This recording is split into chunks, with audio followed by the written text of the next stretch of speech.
Donc je vous partage la parole. Alors un des thèmes de la conférence c'était l'unité et l'autre c'était l'amour, donc je vous partageais sur l'unité. Il y a beaucoup de choses qui ont été dites, qui nous ont touchés, qui nous ont bouleversés. Je ne sais pas si parmi vous il y en a qui ont écouté, parce que vous pouviez aussi écouter en direct la conférence ou la voir en direct sur YouTube.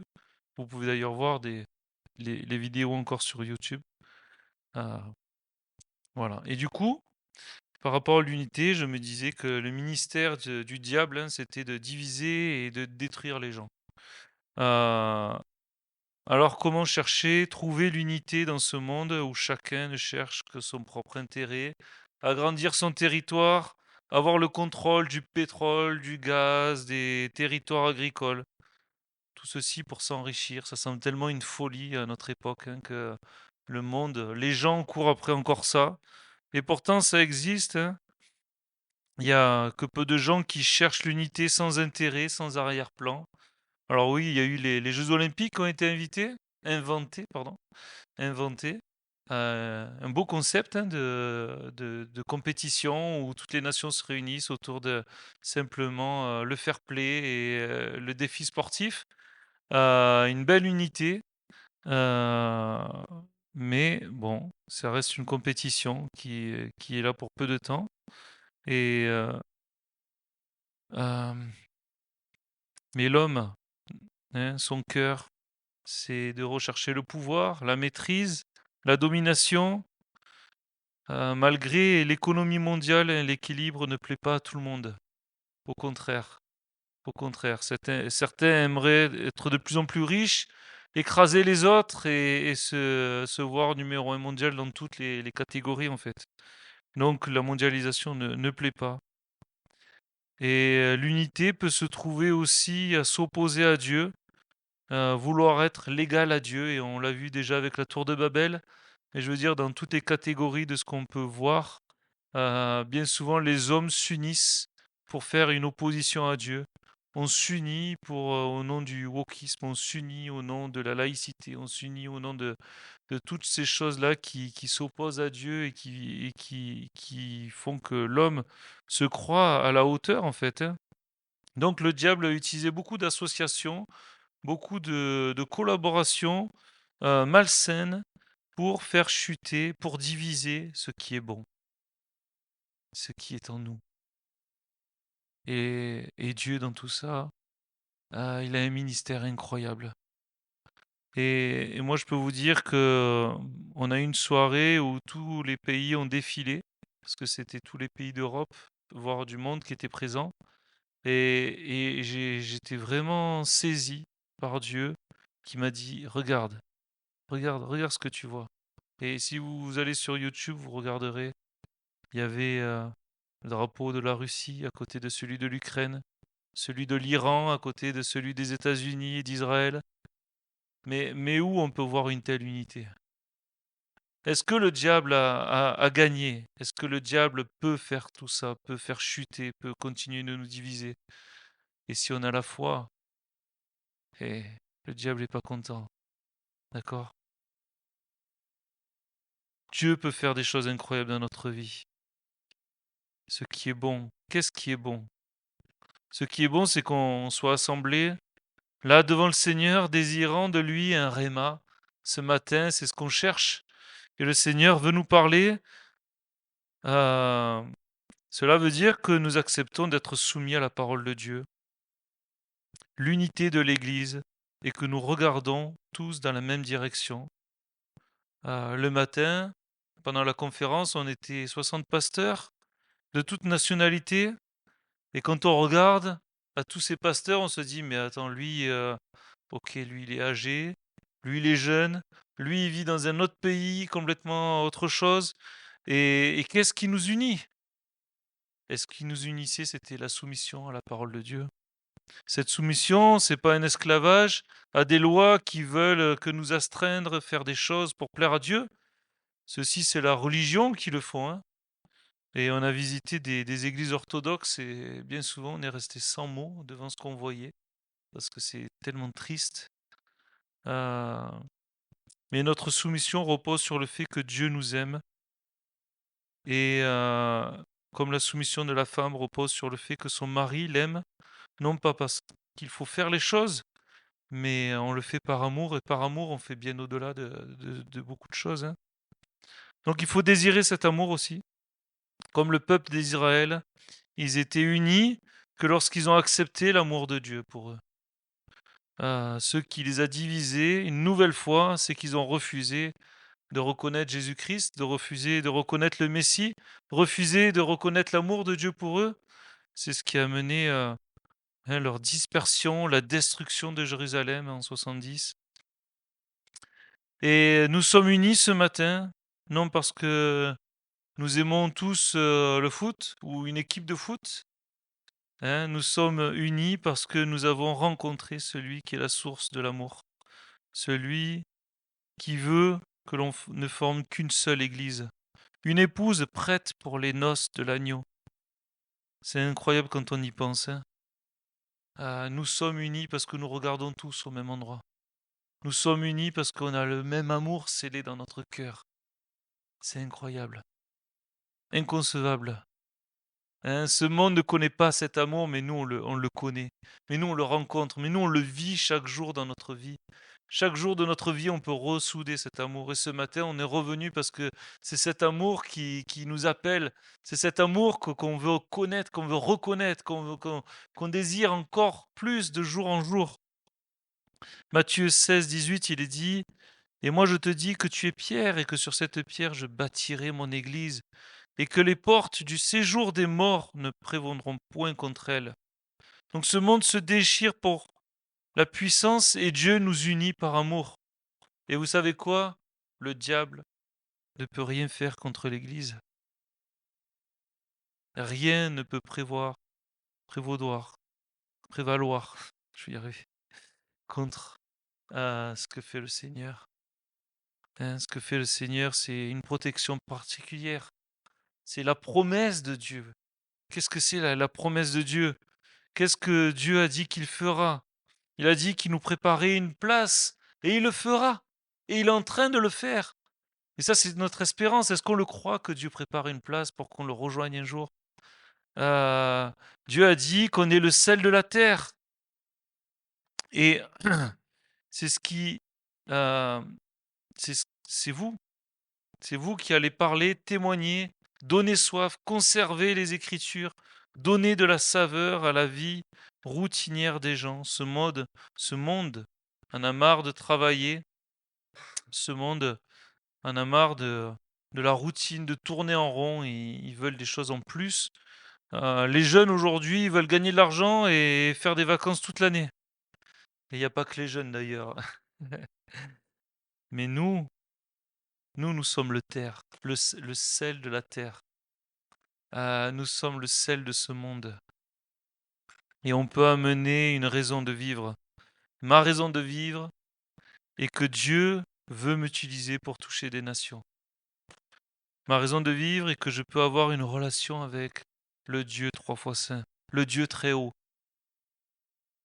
Ça, c'est ma raison de vivre.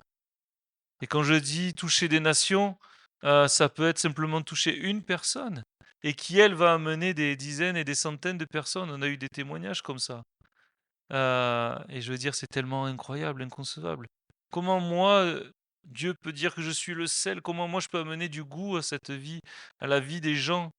Ben, simplement parce qu'on est conséquent dans notre foi, simplement parce que on a du zèle et on est boosté par la parole de Dieu, par l'amour de Dieu. Dieu dit que nous sommes la lumière du monde, une ville sur la colline qui ne doit pas être cachée, mais qui doit briller, rayonner, être un panneau indicateur. Moïse a rencontré Dieu et son visage était illuminé. Il avait rencontré Dieu.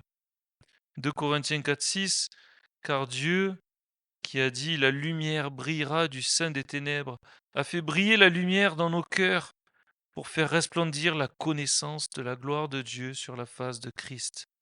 Donc ce que Dieu veut, c'est qu'on soit face à face avec lui. Quand on est face à face avec Dieu, alors la lumière de Dieu brillera dans notre cœur. Et le monde verra qui est Jésus-Christ. Le monde reconnaîtra qui est Dieu. Sommes-nous des gens qui rencontrons la lumière? Sommes-nous rayonnants? Notre bonne humeur, notre joie ne peut-elle pas attirer les gens? Hein, des fois, c'est ça, hein. C'est dans le travail, on peut être joyeux. Une fois, on m'a dit: «Mais t'as rencontré un ange ou quoi? Pourquoi tu cette banane sur la tête? Pourquoi t'as autant de sourires?» J'ai dit: «Je suis joyeux, c'est tout, c'est la vie, c'est comme ça, c'est la fête dans mon cœur. Tous les jours, c'est la fête dans mon cœur. Est-ce que ça peut pas être la fête dans votre cœur?» Ce matin, c'est la fête dans mon cœur parce que vous êtes là, parce que Dieu est là parmi nous. Est-ce que nous croyons que Dieu est là parmi nous? Parce qu'il a dit qu'il serait là parmi nous. Et il est là parmi nous ce matin. Et il veut toucher notre cœur. Dieu a dit que nous sommes des perles précieuses, que notre nom est inscrit dans sa main, qu'un jour on régnera et qu'un jour on sera dans sa présence dans la nouvelle Jérusalem. Waouh, tellement de promesses. Et il a dit tellement d'autres choses. Et parfois on a des mauvaises journées, mais Dieu nous dit que son amour ne change pas. L'amour de Dieu ne change pas. Il est le même hier, aujourd'hui et éternellement. Dieu a un grand but pour chacun d'entre nous, que l'on demeure, que l'on fasse de son amour notre maison.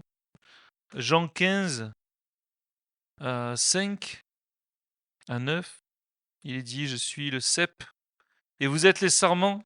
Celui qui demeure en moi et en qui je demeure porte beaucoup de fruits. Car sans moi, vous ne pouvez rien faire. Comme le Père m'a aimé, je vous ai aimé. Demeurez dans mon amour. Donc ce que Dieu veut, c'est qu'on demeure dans son amour, qu'on soit attaché à ce cep qui a des racines solides. Pas que nous fassions nos propres racines parce qu'on sera tellement léger en fait, hein. Et c'est ça le point peut-être de ce matin, c'est que on n'essaye pas de faire les choses par nous-mêmes. Euh, je vais enrichir ce propos, mais il y a beaucoup de choses que Dieu a dites. euh, et moi, je veux m'unir à ce projet. Est-ce qu'on n'est pas collaborateurs de ce projet tous ensemble? Est-ce qu'on n'a pas envie de partir en mission, parler de la parole de Dieu? Parce que ça brûle en nous quelque chose, parce que le Seigneur nous a parlé d'une manière tellement particulière. Je veux que ma vie ait du poids et je ne veux pas être trouvé léger au ciel. Parce que Dieu m'aura confié tellement de choses et que moi je serai trouvé léger. Non, je veux que ma vie ait du poids. Mon Dieu me donne de la valeur, la grâce de Dieu me rachète, me pardonne, relève ma tête. Alors oui, nous sommes unis en Christ notre Seigneur, non parce que nous performons, mais parce que nous acceptons son amour et nous le désirons. 1 Corinthiens 12, 13. Nous avons tous en effet été baptisés dans un seul esprit pour former un seul corps, soit juif, soit grec, soit esclave, soit libre. Nous avons tous été abreuvés d'un seul esprit. J'aime ça, hein? L'union, unis en Christ. Peu importe qui on est, peu importe ce qu'on aime, peu importe qu'on soit jeune, peu importe d'où on vient, peu importe notre passé, peu importe ce qu'on est en train de faire aujourd'hui, Dieu veut qu'on soit unis. Mais on ne peut pas être unis simplement comme ça, c'est comme un groupe de jeunes. Un groupe de jeunes, comment vous pensez qu'un groupe de jeunes peut être uni? Déjà, deux personnes pour les unir, c'est compliqué, pour trouver un intérêt commun. Et quand vous avez 10, 20, 30 jeunes, comment vous trouvez un intérêt commun? Comment vous trouvez une unité dans un groupe de jeunes? Comment? On peut chercher longtemps, hein. On n'y arrivera jamais. Parce que ça vient de Dieu. C'est Dieu qui fait les choses. Vous voulez faire des choses par vous-même? Eh ben bon courage. C'est Dieu qui fait les choses. Et si aujourd'hui il y a un groupe de jeunes dans l'église, si aujourd'hui il y a deux jeunes de 20 ans qui sont allés dans une conférence, c'est parce que c'est Dieu qui fait les choses. C'est pas parce qu'il y a François qui fait des choses. Non, c'est Dieu. Et seulement Dieu qui peut faire des choses dans leur cœur. Nous, on est des panneaux indicateurs, on est des gens voilà, qui essayons d'être zélés pour Dieu et qui montreront l'amour de Dieu. Mais c'est parce qu'ils ont eu un choix dans leur vie, parce que ils ont pris une décision de marcher avec Dieu. Et c'est ça qui fait qu'on est tous unis, c'est parce qu'on regarde tous vers la même direction. Et ça, c'est magnifique. L'œuvre accomplie, c'est le message de la pure grâce de Dieu. Seuls les disciples connaître la vie du corps de Christ et aimer la vie de l'Église, c'est un goût de la grâce. Quelques petites citations que je vous dissème par là. Euh, et on n'oublie pas ce qui nous unit, parce que la division, c'est facile, hein. C'est facile de casser, c'est facile de, voilà, de dire que les choses ne nous unissent plus, mais vraiment reconnaître qu'est-ce qui nous unit. Qu'est-ce qui fait qu'on est là ce matin? Serait-ce pas la parole de Dieu? Serait-ce pas l'amour de Jésus-Christ pour chacun d'entre nous? Serait-ce pas le fait qu'on ait un Seigneur qui a pris notre place pour effacer nos péchés? Si, c'est ça qui nous unit, c'est l'amour de Dieu pour chacun d'entre nous. Et aujourd'hui, l'Église peut être unie parce que Jésus-Christ est vivant. Il est ressuscité et il marche au milieu de nous. Et il nous a donné le Saint-Esprit pour vivre en chacun d'entre nous, pour que on puisse avoir cette unité d'esprit, cette unité de cœur. Donc marchons dans ses voies. Et n'ayons pas peur de témoigner qu'on est chrétien. N'ayons pas peur de remplir cette église. N'ayons pas peur de marcher jour après jour et de rencontrer notre Seigneur. Parce qu'il est la source de notre vie. Amen. Amen. Seigneur Jésus, je te prie, Seigneur, pour l'offrande de cette église, Seigneur. Je te prie, voilà, qu'on puisse donner librement, librement selon ce que tu mets sur notre cœur, Seigneur. Parce que c'est librement qu'on marche, c'est librement qu'on croit, Seigneur, c'est librement qu'on est touché par ton esprit, c'est librement qu'on est uni avec toi, et c'est ta vie, Seigneur, qui nous touche. Et merci pour tout ce que tu as fait, Seigneur. Et merci pour ce que tu continues à faire. Et je te prie vraiment pour chaque jeune qui va se rejoindre, qui va s'unir, qui va se regrouper autour de ce groupe de jeunes, Seigneur, que tu as mis en place, Seigneur Jésus. C'est ton œuvre, c'est pas la mienne. Et merci Seigneur d'élever des gens, même pour prendre la relève. Merci Seigneur de faire que toute chose dépende de toi selon ton cœur et selon ton amour pour chacun d'entre nous, Seigneur Jésus. Et merci de nous avoir mis un coup de pied aux fesses pendant cette conférence pour nous ramener à ta parole, pour nous booster, pour nous rappeler que tu es Seigneur et que toi tu es notre Dieu, Seigneur Jésus, et qu'on doit être unis dans ton amour. Amen.